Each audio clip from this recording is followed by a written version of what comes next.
¿Ustedes tienen alguna pregunta? Pues puede levantar la mano y pues se les da el micrófono, ¿no? Para que haga una pregunta al doctor Bartali. Y bueno, y pues muchos ya lo conocen, es el doctor Bartali, pues, astrónomo, de aquí, también es encargado del laboratorio de física. Y bueno, ahorita actualmente tienen un club de astronomía y pues bueno, ahí si quieren al final él les puede dar un poco más de información acerca de eso, si están interesados, ¿va? Y bueno, acá hay café también y creo que ya casi está, entonces si también quieren venir a tomar café, ahorita vamos a abrir unas galletas y pues muchas gracias, ¿no? Buenos días, doctor. Buenos días a todos los presentes. Buenos días, muchas gracias por la invitación. Bueno, para romper el hielo, ¿qué es lo que más le gustaba hacer cuando era niño? Pues de hecho yo entro en lo que... ¿Y por qué no puede ser un niño normal? Pues desde que era niño me interesaba muchísimo todo lo que era ciencia, yo coleccionaba de todo. Mi mamá siempre me regañaba porque llegaba a mi casa con tapitas de refrescos, con llaveros, con piedras, con lo que fuera. Y tenía también mucho interés sobre todo por los libros de ciencia. Afortunadamente mi abuelo tenía una biblioteca muy grande, muchísimas enciclopedias, muchos libros interesantes que pues me la pasaba realmente viéndolos, aunque no le entendía realmente mucho. Y ya cuando empecé a tener edad para entender algo de esas cosas, o sea, ya en primaria, ya empecé a asistir a diferentes grupos, clubes, sobre todo de cuestiones científicas, ¿no? Grupos de mineralogía, grupos de... luego entré en los Scouts y ahí también mis primeras especialidades fueron precisamente cosas de ciencia. ¿Alguno de esos libros fue el que marcó como que la pauta para que usted decidiera estudiar ciencia? ¿Alguno en específico? Sí, de hecho tengo mi libro especial de astronomía que me lo regaló precisamente mi abuelo, y otro libro. O sea, mi interés por la astronomía había empezado muchísimo antes, pero o sea, me gustaba ver las estrellas. Pero después de leer ese libro, otro libro y ver un programa de televisión, pues te hablo que tenía entre 11 y 12 años. Entonces en ese momento decidí que mi vida iba a estar dedicada a la astronomía de una manera o de otra. ¿Y nunca, durante toda su carrera, usted vio como que la opción de guiarse no por la astronomía, sino por otra ciencia? No, porque la astronomía es la madre de todas las ciencias. Todas las demás son hijitas, todas las demás son utilizadas o podemos encontrar aplicaciones de las demás a la astronomía, y entonces conforme uno va buscando lo que más le interesa, pues empecé a estudiar muchísimas cosas que estaban relacionadas o a veces no, aparentemente, pero siempre con el fin de poder entender.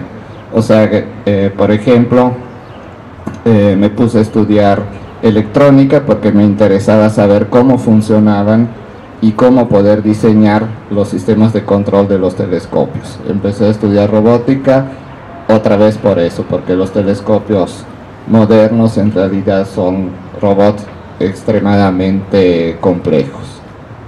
Sí. Bueno, ¿alguna persona lo estuvo impulsando también para estudiar ciencia? Mi abuelo. ¿Su abuelo? ¿De qué manera? Pues llevándome a todos lados, ¿no? Él también tenía muchísimos, él no era científico, tenía muchísimos intereses. Todas las colecciones que yo tengo las empecé con él. Colecciono monedas, colecciono timbres, colecciono mariposas, bueno, las tapitas de refresco no, esa fue mía, fue invento mío, llaveros, tarjetas postales, o sea, una cantidad impresionante de cosas. Pero también influyó muchísimo la maestra que tuve en la primaria. De hecho, en la primaria nosotros teníamos también una libreta especial que era de investigación. O sea, desde el primer día de primaria parte de las tareas era hacer investigaciones, y la maestra había organizado también a las mamás, entonces todas las mamás se hablaban por teléfono y a ver qué encontraste tú, qué encontré yo, y vamos a hacer intercambios y luego nos juntábamos en diferentes casas para hacer esas tareas. Y la libreta de investigación era la más grande que teníamos, de hecho era una libreta de tamaño pues, exagerado, más grande que oficio y de este tamaño de espesor, pero cada año eran mínimo 2 o 3 libretas de esas que llenábamos. Entonces prácticamente desde que yo estoy en la escuela pues he estado viendo la cuestión de investigación. ¿Y recuerda alguno de esos temas dentro de las investigaciones que le fascinara? Todos. No había uno que no. O sea, mientras se tratara de aprender algo nuevo, de buscar cosas, sobre todo buscar, pues aparte tengo también colecciones de caracoles y sobre todo micro caracoles, o sea, esas cosas que miden medio milímetro o menos. ¿Alguien del público tiene alguna pregunta? Entiendo que usted estudió un posgrado en materiales, ¿no? Sí. ¿Cómo lo relaciona ahorita materiales con la astronomía, ¿no? ¿Cómo puede ayudar? Porque, bueno, esa es la pregunta que todo el mundo me hace, ¿no? O sea, eres electrónico, tienes maestría en astronomía, tienes doctorado en materiales, ¿qué tiene que ver una cosa con la otra? Pues no, sí, todo tiene absolutamente que ver. En primer lugar, no podemos decir que ninguna ciencia ni ninguna tecnología está desligada, porque actualmente no podemos hacer ciencia sin equipos electrónicos. Entonces, pues claro, podemos hacer ciencia y operar un equipo, ¿no? Pero yo creo que es muy interesante también saber qué es lo que está ocurriendo en el interior de ese equipo, y sobre todo si llegamos a tener problemas, ¿qué es lo que ocurre? Tenemos que llamar a un técnico o un especialista. Y a lo mejor nada más teníamos que cambiar el fusible, sí, pero como no sabemos, entonces ya nos cobraron 50,000 pesos, ¿no? Porque el técnico tiene que venir de Japón y le tenemos que pagar el viaje y cosas así, ¿no? Entonces es fundamental tener conocimientos de electrónica. Bueno, pero en mi caso, como te digo, mi primer interés realmente en una de las tantas ramas de la astronomía fue la instrumentación, y entonces forzosamente necesitas saber de electrónica. Y entonces, pues bueno, la vida te lleva por todos lados. No tuve la oportunidad hasta muchísimos años después de estudiar realmente y de manera formal astronomía. Eso no implica que no haya estado estudiando por mi cuenta, que no haya estado afiliado a varias asociaciones, que le estuviera dando latas a astrónomos profesionales cada ratito. Y entonces trabajé en electrónica muchísimo tiempo, especializándome siempre en cuestiones de sensores o sistemas de control. Luego entonces tengo la oportunidad de estudiar astronomía de manera ya más formal, y una de las cosas que más me interesa en la astronomía, bueno, aparte de la instrumentación, son los meteoritos y los cráteres de impacto, y unas estrellas especiales que llamamos estrellas variables cataclísmicas. Bueno, ¿qué tienen que ver esas cosas? Es que este tipo de estrellas están rodeadas de un disco de acreción, o sea, un anillo, más o menos como los anillos de Saturno. Y eso no es otra cosa más que un conjunto de gas y partículas de todo tamaño, igual que los anillos planetarios. Y entonces ya estamos en el campo de lo que conocemos como materia granular.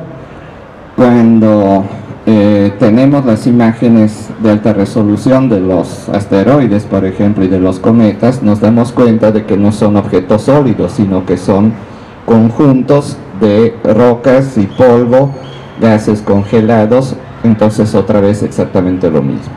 Entonces una vez nos preguntábamos, bueno, ¿qué ocurre si un objeto de esta estructura granular colisiona con algún planeta, o sea, se crea un cráter de impacto. Pero ¿qué física está detrás de un sistema granular? Muy diferente a si pues, la colisión ocurre con un objeto sólido. Entonces, el proceso de formación de una estrella, de un sistema planetario, depende de cómo interactúan gases, polvos. Los anillos de los planetas son gases y polvo. Los cráteres de impacto son ocasionados por conjuntos de gases y polvo. Entonces prácticamente todo en el universo depende de eso. Y entonces mi doctorado fue precisamente sobre la física de la materia granular. Por eso están relacionadas todas esas cosas. Pero para hacer eso se necesita también diseñar, construir, operar instrumentos electrónicos que no existen. O sea, no puedo ir a una tienda y decir, pues quiero un simulador de materia granular. Pues van a poner cara de guate. Y entonces, durante el doctorado tuve también que diseñar mis propios equipos experimentales. ¿Usted toda su educación la recibió en México o también en el extranjero? Mitad y mitad. La primera educación, por decir, su educación inicial, primaria, secundaria, ¿fue aquí o en el extranjero? No, yo estuve en Italia, cursé primaria, secundaria y preparatoria, luego volví a cursar la preparatoria aquí porque no me revalidaron nada.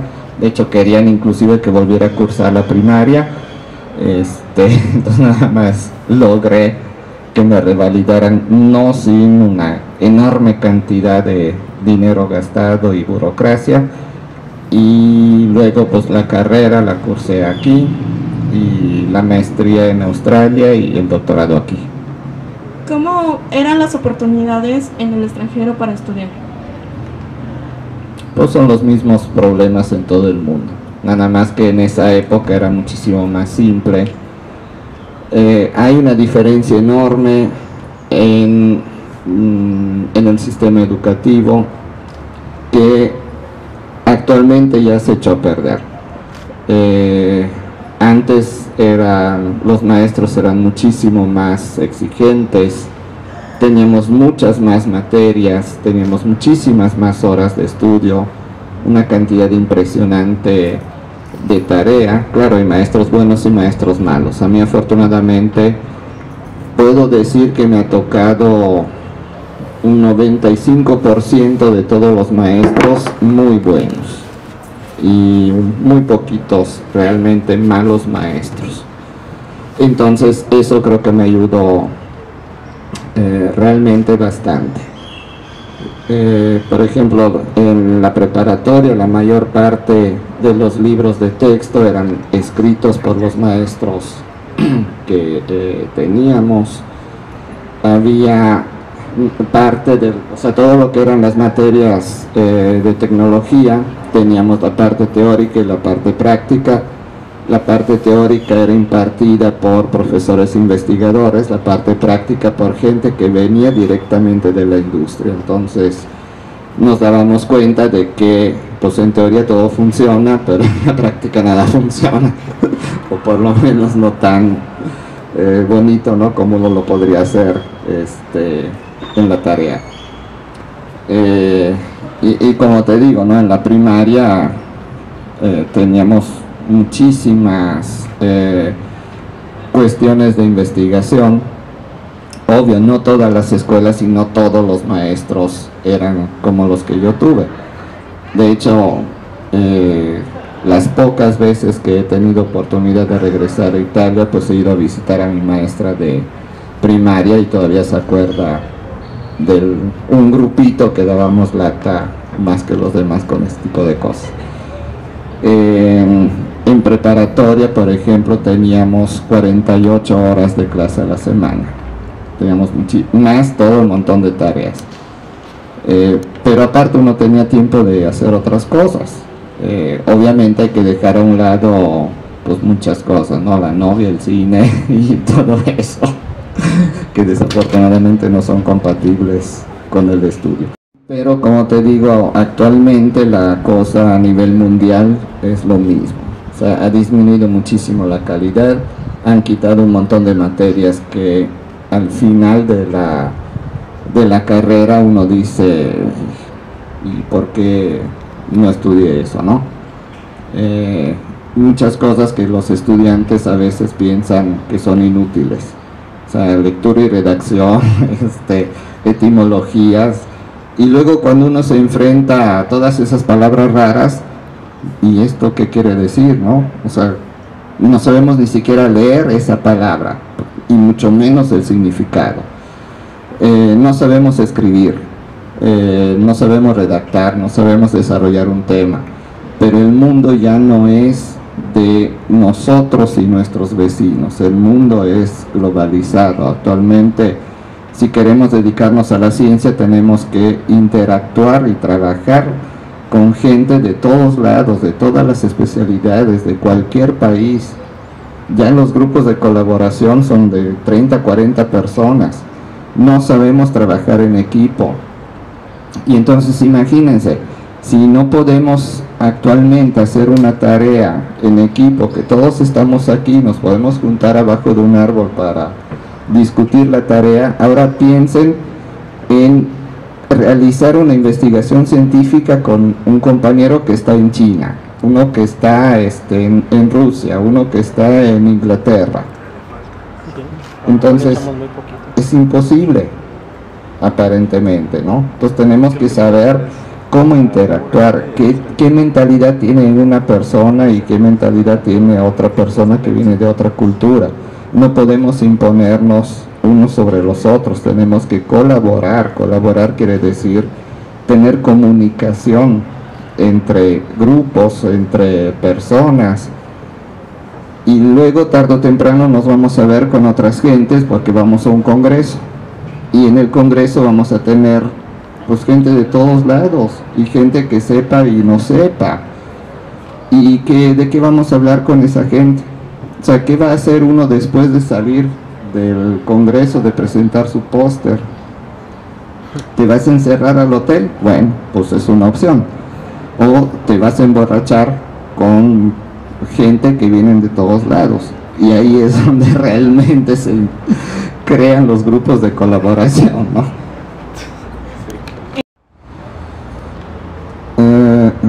Fue un congreso de computación, porque en ese tiempo era encargado del mantenimiento de las computadoras en la escuela en donde estaba, y entonces, bueno, ya estábamos diseñando también algunas interfaces con algunos compañeros, entonces fuimos a presentar ese trabajo. Mi primer congreso, vamos, que presenté trabajos, tenía como 18, 19 años, y el primer congreso al que asistí tenía como 13 años. ¿En dónde fue realizado ese congreso? ¿Nos podría contar un poco? Bueno, el primero al que asistí fue un congreso de mineralogía. Pues lo entendí medio sí que medio no, algunas palabras. Ya había leído algunos libros, pero obviamente pues los que estaban exponiendo estaban tratando temas de cristalografía, temas de los procesos químicos y físicos sobre que estaban actuando para que ciertos minerales tuvieran ciertas características. O sea, fue muy interesante. Lo que más me gustó definitivamente, que siempre en los congresos hay exposiciones, y entonces puedes ver, no es lo mismo, ¿no?, ver la fotografía bonita de lo que sea vamos, en un libro. En ese tiempo no había internet, no había nada. Bueno, estoy hablando de hace 5 siglos, no nada más de los años 70, pues apenas había computadoras, y entonces la única opción para ver el mundo era los libros, ir a las bibliotecas. Siempre convencí a mi mamá que me llevara a las bibliotecas públicas, pero ver las cosas en vivo, no poder tocar los minerales, los cristales y todo eso, uno aprende mucho, ¿no? Y entonces en el congreso decían, no, pues que una estructura cúbica del cristal, y uno, bueno, se puede empezar a imaginar un cubo, cosas así, ¿no? Y luego cuando llega y, mira, sí, se parece a un cubo, todos esos detalles. ¿Alguien del público tiene alguna pregunta? ¿Siempre tuvo, batalló para aprender todo lo que ha aprendido o siempre tuvo facilidad para esos temas? No, nadie, no creo que exista alguien que tenga facilidad para aprender algo. Se batalla muchísimo porque al principio nos falta una cantidad impresionante de conocimientos y entonces hay que ser autodidacta. Yo creo que lo que nos puede dar la escuela máximo ha de ser el 20% de lo que uno necesita saber, y no es nada comparado con lo que uno quiere saber. Y entonces sí batallas, ¿no? Porque si no sabes, tienes que encontrar a alguien que te lo pueda explicar, pero alguien que te lo pueda explicar de manera que lo puedas entender. Y ese es uno de los gravísimos problemas. Y entonces, en realidad yo aprendí a buscar. O sea, uno de los problemas principales de la investigación es encontrar la información, buscar la información, saber cómo, discriminar qué me va a servir de qué no me va a servir. Entonces cada vez que he tenido problemas, he ido a buscar libros, y si uno no te funciona porque no lo entiendes, pues tú buscas otro hasta que encuentras el que te lo explica. ¿Y dónde está el truco? Bueno, necesito aprender física. Lo peor que puedes hacer es ir a buscar un libro de física para físicos, porque supone un background que no lo tienes. Te lo tienes que hacer tú primero, y entonces tienes que ir a buscar primero el libro de física para abogados. Bueno, no tengo nada en contra de los abogados, bueno, sí, pero o sea, es nada más una metáfora, ¿no? Y entonces algo que te lo estoy explicando de una manera muy simple. Una vez que entendiste eso, porque en ciencia el conocimiento es fundamental, obviamente, pero lo más importante es entender el concepto, entender qué es lo que está detrás de todo. Si no entiendes el concepto, si no sabes qué es lo que estás estudiando o por qué lo estás estudiando, no te va a servir de nada. Te puedes aprender el libro de memoria, vas a poder resolver todos los problemas del libro, vas a sacar 10 en la materia porque tu maestro a lo mejor te pone el problema del libro en el examen. En la vida real te vas a sacar un 0.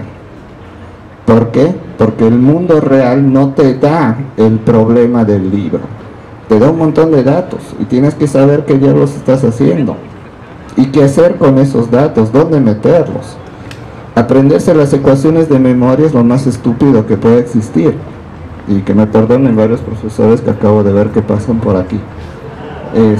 ¿Por qué? Porque en la actualidad la ecuación la puedo encontrar en 2 segundos en internet, pero internet no me va a decir qué hacer con esa ecuación, no me va a decir dónde meter los datos. La naturaleza tiene 1.000.000 de variables más de los que están en los libros. Es el caso típico, ¿no?, de los problemas de física. Imagínense una esfera que está deslizándose por un plano inclinado sin rodar y sin fricción. ¿Cuándo has visto una esfera que se desliza y no está rotando sobre un plano inclinado? Es absurdo. En el mundo real jamás lo vas a encontrar. Y entonces, si no sabes qué es lo que está detrás y por qué se hicieron todas esas simplificaciones para que pudieras entender, nunca vas a resolver el problema. Porque si te pones a ver una roca que se desprende en las laderas de una montaña y pues va y empieza a brincar y empieza a rodar y empieza a destruir todo lo que se encuentra en su camino y se puede partir a la mitad, todas esas cosas no te las van a decir los libros, pero tú tienes que saber el principio básico detrás, con todo ese montón de simplificaciones, para saber cómo le vas a hacer, porque en el mundo real te van a pedir, ok, dime esa roca hasta dónde llega y cuántas casas va a derribar y cuánta gente va a matar porque necesito evacuar esa zona. Pero si no supiste desde el principio de qué o de dónde o para qué, podrás saberte las ecuaciones y eso qué. Por eso se me hace absurdo el sistema educativo de aprenderse de memoria las cosas, que todavía en estas épocas yo veo, paso por salones y todas las mochilas allá enfrente. No, los exámenes deben de ser entender qué es lo que estoy haciendo, resolver un problema real. Y si para eso necesito el libro, pues qué bueno, el libro me va a ayudar, el libro no me va a decir, no me va a dar inteligencia, no me va a dar imaginación. La imaginación es otra cosa fundamental en la investigación. Yo puedo tener todos los conocimientos del mundo, pero si no tengo imaginación no sé qué hacer con ellos, o no sé ni siquiera cómo abordar el problema, cómo empezar a entender el problema si no tengo imaginación, o qué hago, o dónde lo voy a aplicar, o esa cosa que acabo de aprender o que acabo de desarrollar, ¿a quién le va a servir? A lo mejor a mí nada más para resolver mi problema. Pues eso fue una pérdida de tiempo. La ciencia por sí misma no tiene sentido. La ciencia tiene que ser para mejorar nuestra vida, tanto material como intelectual. Por lo menos es lo que yo creo. En primer lugar, y aquí viene otro gravísimo problema, ¿no? El sistema le pide a los investigadores que hagan investigación, que hagan docencia, que hagan 1.000.000 de cosas, y no se puede. Y entonces por eso se requiere de tener una enorme cantidad de investigadores. Y estudiar ciencia significaría, pégate a un investigador, ve lo que hace, cómo lo hace, y que el investigador, de alguna manera, él pasó exactamente por los mismos problemas que pasamos todos los que estamos estudiando. Entonces el investigador debería bajarse al nivel de nosotros y enseñarnos desde cero, y realmente desde cero, porque pues como te digo, el sistema educativo ha degenerado terriblemente. Llegamos a la universidad sin saber absolutamente nada y no podemos, y reprobamos un montón. ¿Por qué? Porque otra vez nos están exigiendo simplemente apréndete de memoria las cosas, no aprende a pensar, no aprende a desarrollar el tema, a razonar sobre el tema. No, apréndete el método y aplica el método. Pues sí, pues es una forma, pero ya se ha demostrado que eso no funciona. ¿Y usted cómo le agradaría que fuera el sistema educativo tanto a nivel básico ya como a nivel de universidad? Como yo estudié. La verdad, yo veo con mis hijos simplemente en primaria y secundaria, pues haz esto, haz esta tarea, así, punto, se acabó, no pienses, haz la tarea, lee el libro y ya, y no hagas preguntas. O sea, no me estés molestando, no hagas preguntas, las cosas son así, si te gusta qué bueno, si no te gusta también. Y entonces le quitamos la posibilidad a la gente de pensar. O sea, el chiste es, no pienses, haz lo que yo te digo. Y bueno, vemos los resultados, ¿no? Entonces, el problema es precisamente eso. Necesitamos, primero, profesores muy preparados, gente que realmente tenga pasión. No, la docencia, obvio es una carrera y obvio necesitamos dinero porque tenemos que vivir, pero más que eso es pasión. Entonces, si solo tomamos a la docencia como algo para vivir, que nos paguen para hacer eso, vamos a ser malos maestros. porque lo vamos a hacer, porque lo tenemos que hacer. La docencia debe de ser pasión, debe ser, no me importa estar 2 horas más en la escuela, no me importa si un estudiante me detiene en el pasillo porque tiene una duda. La docencia es también tener la humildad de decir, no lo sé, si quieres vamos a investigarlo juntos. ¿Por qué? Porque obviamente nadie tiene el conocimiento total y universal, y menos en estos días que cada día hay más conocimiento. Eso genera más dudas y muchas más preguntas que respuestas, y eso no debe de ser frustrante, ¿no? Eso debe incitar a investigar cada vez más. Pero ¿qué ocurre? Que muchas veces ni siquiera decimos el no sé, o damos una respuesta estúpida, y obviamente el estudiante a veces se la cree. ¿Por qué? Porque considera que a quien le ha preguntado sea una autoridad, sepa de lo que está hablando, aunque en realidad no tenga la más mínima idea. Entonces ese es el problema, ¿no? Pero ¿qué ocurre si uno le dice al estudiante, investígalo, ok, y luego pues ahí se quedó, ¿no? O sea, lo mandamos a la biblioteca y nunca más le damos seguimiento a ese estudiante. Ese estudiante va a perder la fe en nosotros, vamos a perder credibilidad, y ese estudiante va a perder el interés por ese tema, por la ciencia. Ah, pues no encontré nada. Pero en cambio ve a la biblioteca, investiga algo, vienes y lo discutimos. O el profesor mismo, como te digo, vamos a investigarlo juntos y luego lo discutimos. Y luego si no lo entendemos, pues bueno, ya no lo entendimos, ya somos 2. Vamos a buscar a alguien más que nos pueda ayudar. Eso para mí es un buen profesor. Pero volvemos a lo mismo. Muchísimas veces no tenemos la oportunidad de hacer eso porque nos exige el sistema que hagamos 1.000.000 de cosas. O sea, muchísimas tareas administrativas que tienen que realizar los investigadores. Pues para eso están las secretarias.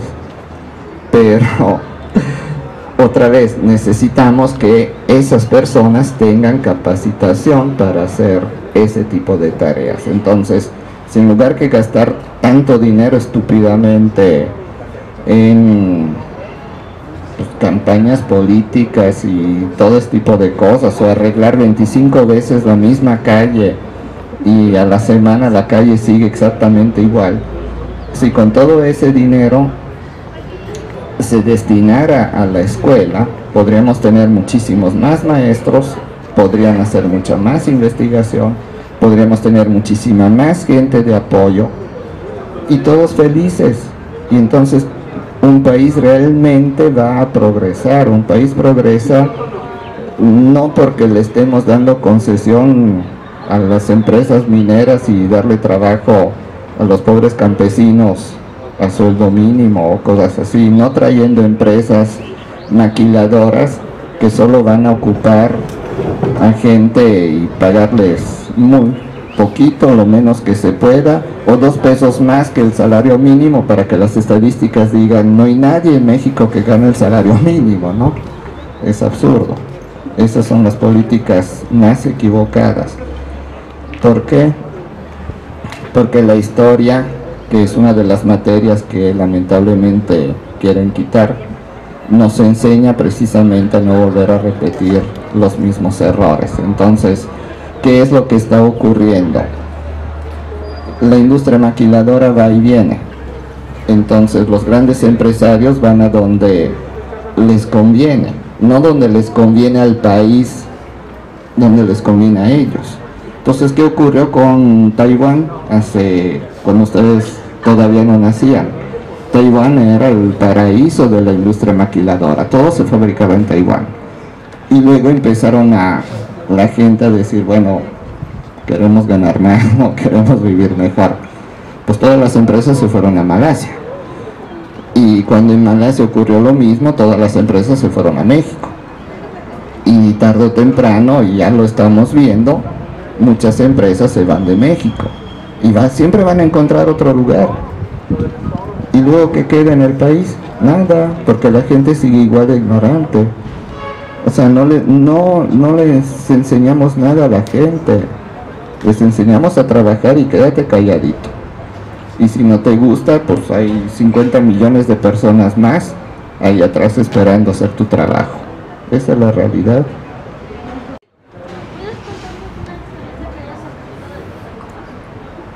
Si nos puedes contar alguna experiencia que hayas tenido de tu salud. Hay muchas.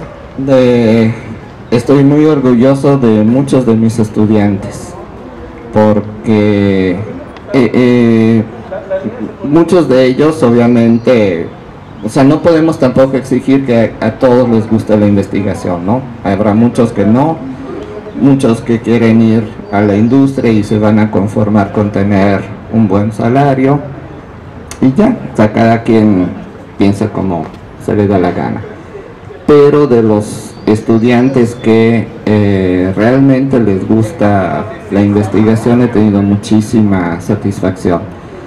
Miren, por ejemplo, cuando yo empecé a dar clases aquí en la facultad en 1999, como había estado trabajando en desarrollar robots, esa fue una de las primeras materias que me asignaron, de robótica.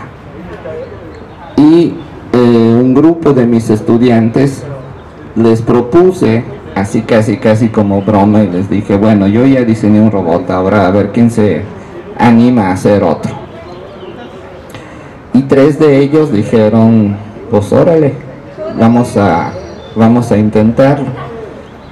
Y en el 2000, o sea, final de 1999, terminan sus materias y dicen, vamos a diseñar, vamos a construir y vamos a demostrar que somos capaces de hacer un robot.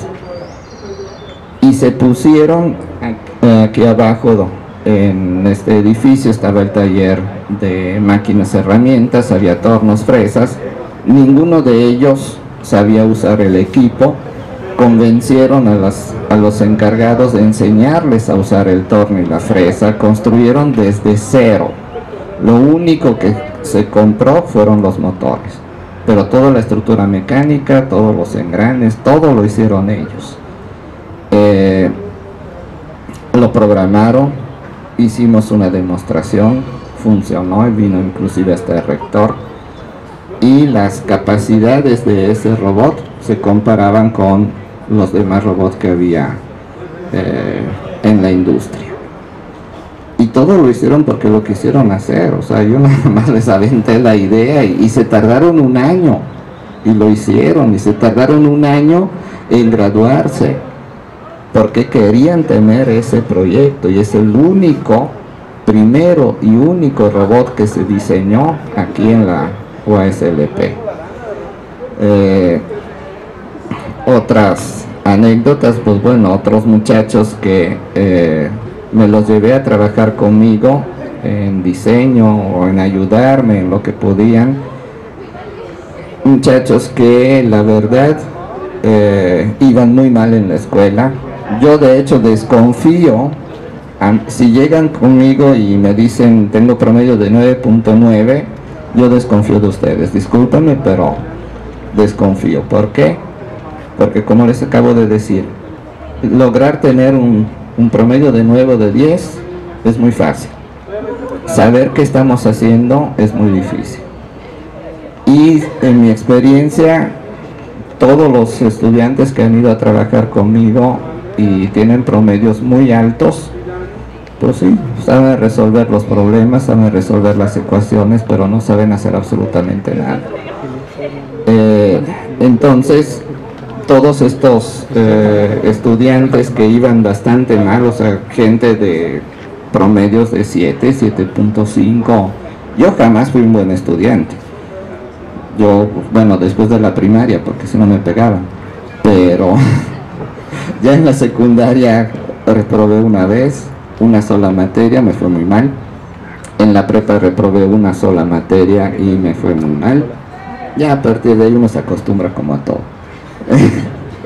Pero bueno, Y entonces te digo, ¿no? Estas personas con promedios de 7, 7,5, pero gente que tenía muchísimas ganas de aprender, gente que tenía muchísimas ganas de hacer las cosas, de saber cómo se hacían las cosas. Actualmente todos ellos son doctores, son profesores universitarios, a veces me invitan a que les dé pláticas. Es gente que todavía, si nos vemos en la calle, pues me saludan, nos ponemos a platicar, o nos ponemos a hacer bromas o hablar mal de alguien más. Inclusive a mí en lo personal me da muchísima satisfacción el hecho de que estudiantes que he reprobado todavía nos vemos en la calle y platicamos y hacemos bromas. ¿Por qué?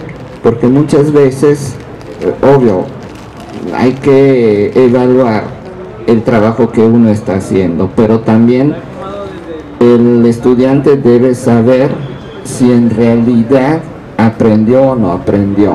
Entonces, muchas veces el estudiante sabe que no es culpa del maestro, no es culpa del sistema, sino que él tiene realmente la mayor parte de la culpa por haber reprobado.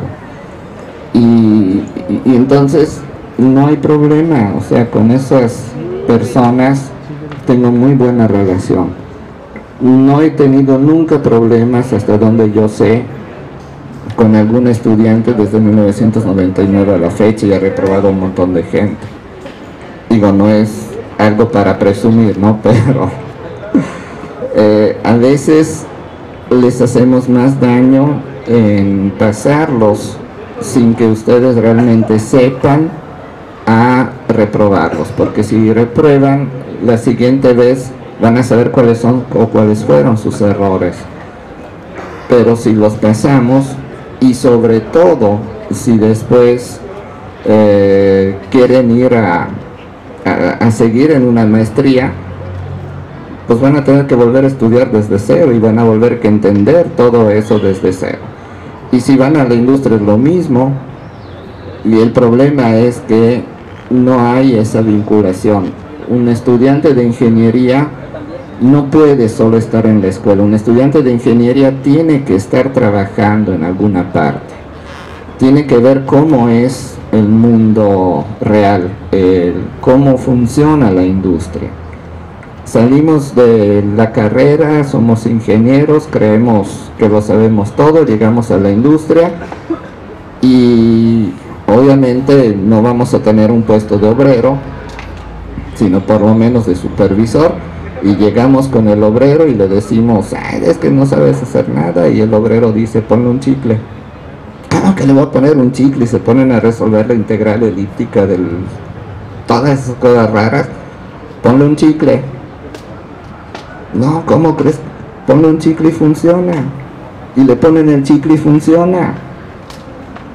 Y entonces, esa es la realidad, ¿no? O sea, con un masking se resuelve la mitad de los problemas en una línea de producción.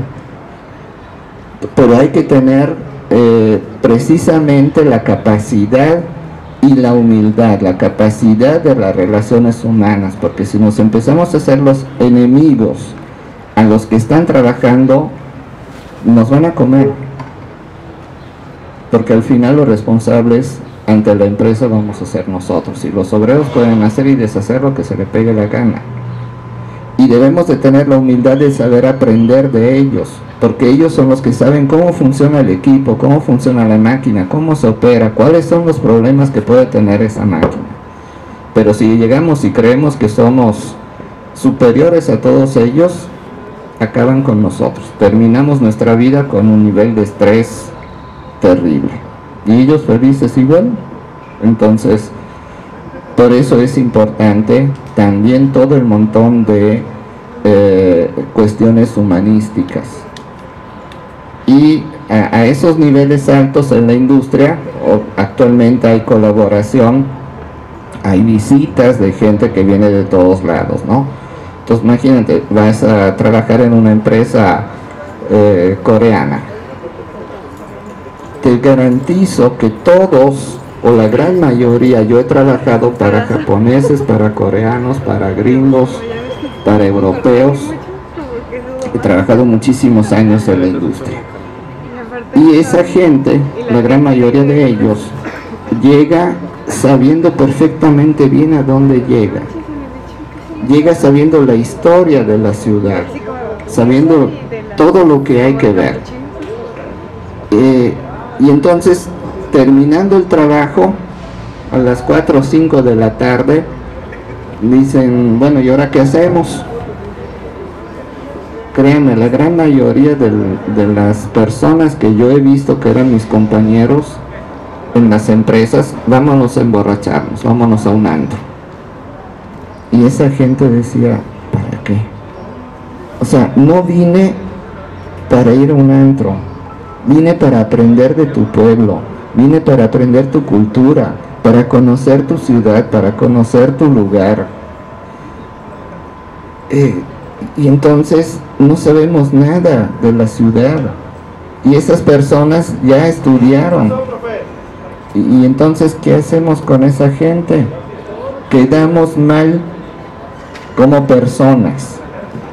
No quedamos mal a lo mejor como ingenieros porque pues pudimos resolver el problema junto con ellos, pero como personas quedamos muy mal. Y entonces el hecho de que los estudiantes se acerquen a los maestros que están trabajando, que están haciendo investigación, es muy importante porque todas esas personas han tenido bien que mal experiencias fuera del lugar, fuera del país, y entonces nos pueden ayudar un montón.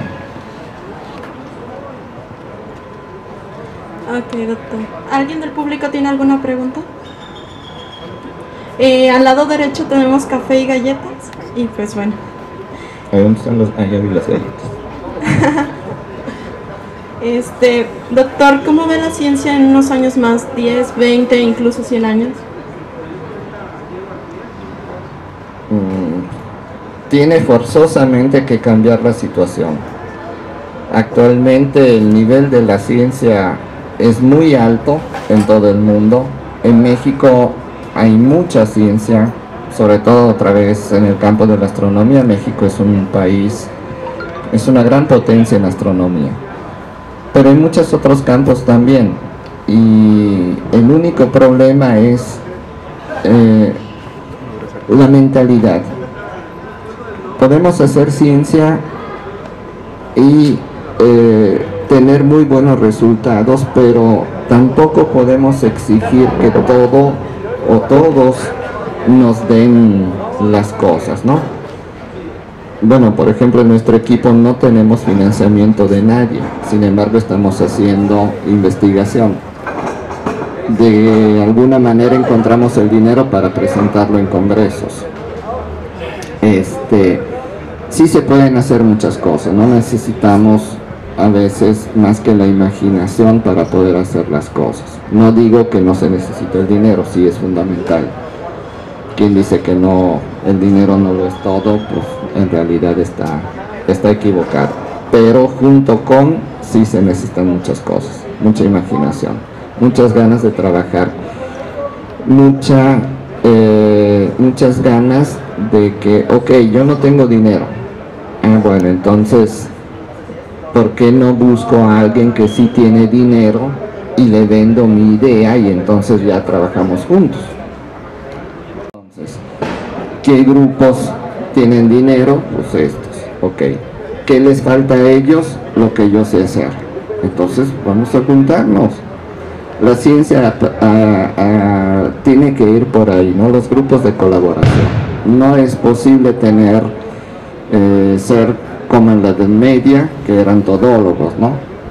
O sea, un Leonardo, un Galileo, que tenían que hacer todo ellos. Actualmente no se puede. Actualmente necesitamos especializarnos a tal grado en un campo extremadamente pequeño del conocimiento, si no, no vamos a hacer absolutamente nada, pero eso nos va a limitar, y entonces necesitamos otras 10 personas alrededor de nosotros para complementar lo que nosotros no hacemos, y entre todos poder lograr un resultado. no hay laboratorios. O sea, uno dice, bueno, en esa universidad tienen un laboratorio que cuesta 1.500 millones de dólares, ¿no? O como vieron en la plática el otro día, 1.500 millones de dólares un observatorio. Sí, pues no lo sacó una universidad. Ninguna universidad lo puede hacer. Es un conjunto de 10, 20, 30 universidades, de 30 países que meten dinero para lograr un objetivo común. Entonces, la ciencia tendrá que ser mucho más de lo que es ahora. ¿Por qué? Porque cada vez exigimos más cosas. Cada vez exigimos un celular que haga más, que sea más bonito, que sea más pequeño, que sea más barato, que la pila me dure 10 años sin nunca volverla a cargar, que me tome fotografías a 360 grados por todos lados.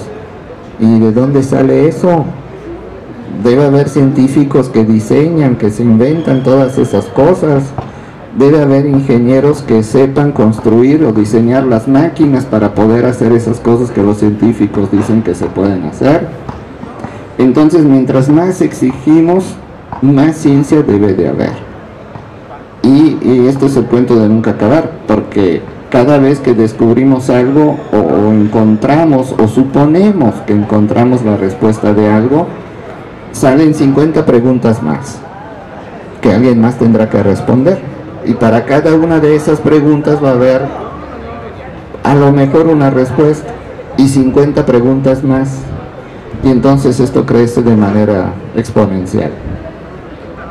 En muy poco tiempo el trabajo de mano de obra barata tendrá que desaparecer forzosamente, porque va a llegar el momento que una máquina lo puede hacer mucho más rápido, mucho más barato, mucho mejor que una persona. Y entonces, ¿qué hacemos con 2.000 millones de personas? Pues tendremos que educarlos, tendremos que hacer escuelas. La única otra opción, pues vamos a hacer guerras y los matamos a todos. O sea, solo tenemos dos opciones: o nos dedicamos a hacer la guerra, o nos dedicamos a educar a la gente. Y entonces, muchísimos países que tienen un desarrollo científico muy alto van a seguir siendo los que van a dominar a los que no tengan desarrollo científico alto. Desarrollo científico incluyo ciencia y tecnología, ¿no? Las dos cosas van de la mano, porque uno necesita de la otra. Uno sabe cómo hacer y el otro sabe por qué se tiene que ser así. Entonces no podemos discriminar. Y va a llegar el momento en que vamos a tener que desarrollar muchas cosas que actualmente son ciencia ficción. O sea, somos más de 7.000 millones de personas. En 50 años, o sea, eso significa, vamos a suponer, solo 2.000 millones de parejas. Pero si solo cada una de estas parejas tiene un hijo,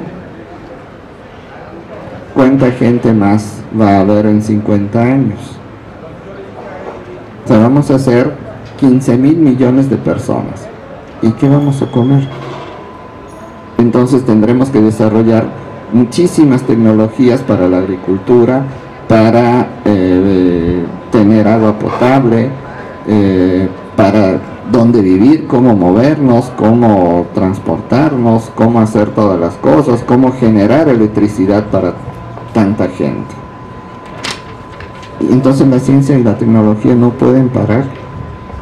Necesitamos tarde o temprano, o sea, nuestro planeta que dice que es muy bonito y muy grande, sí, pero no es habitable.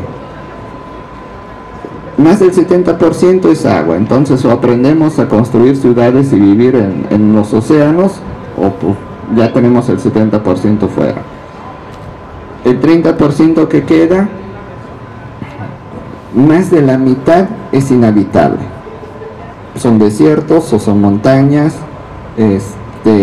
o no hay posibilidad de tener agua. Entonces en realidad menos del 5% de nuestro planeta es habitable.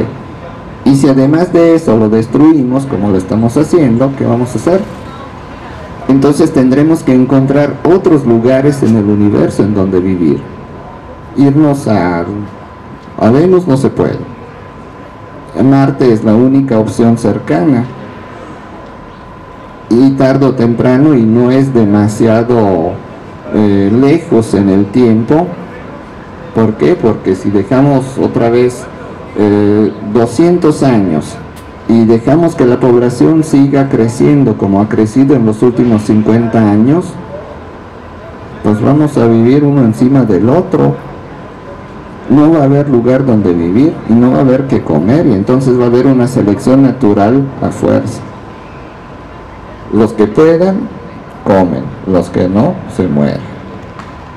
Y eso va a crear otra vez el poder exagerado de unos cuantos sobre una masa inmensa de millones que va a tener que mantener bien quietecitos, porque si no les van a armar una revolución, porque esa gente no tiene absolutamente nada que perder.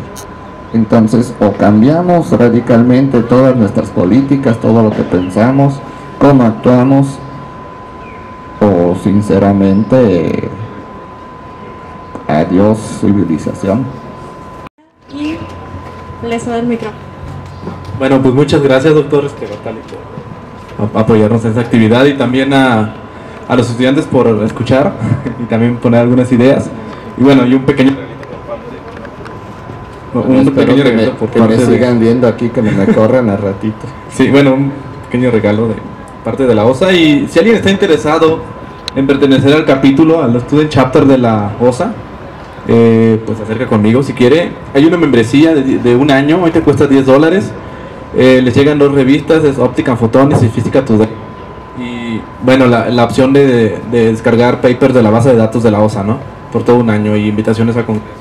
Ahí por si alguno se anima. Y bueno, también el doctor Bartali tiene un club de astronomía, también si alguien está interesado en eso, pues puede pasar con él, ¿no? Y pues muchas gracias.